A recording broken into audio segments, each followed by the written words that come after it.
So Mitch, when does a client typically engage an architect?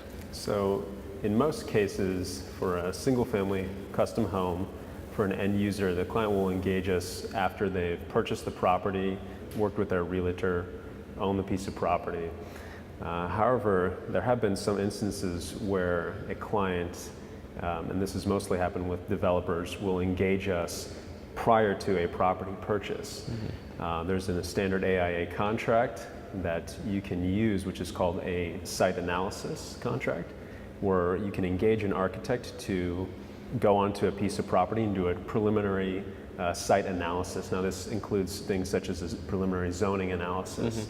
We'll look at the topography of the site. We'll look at what kind of environmental regulations would apply to that particular site along the coast. We're often dealing with CEQA and the California Coastal Commission.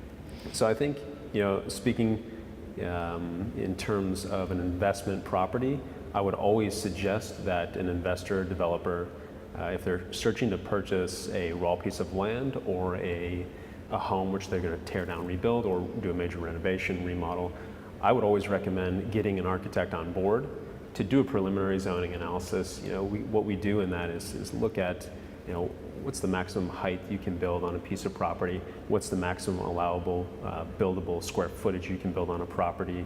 What are the setbacks? You can really get a good feel for what size of home or building you can put on the piece of property, and then all those factors will be very useful in implementing into the developer or investor's pro forma, which will show them their return at the end of the day. So it's I always recommend, if you can, engaging an architect as early as possible.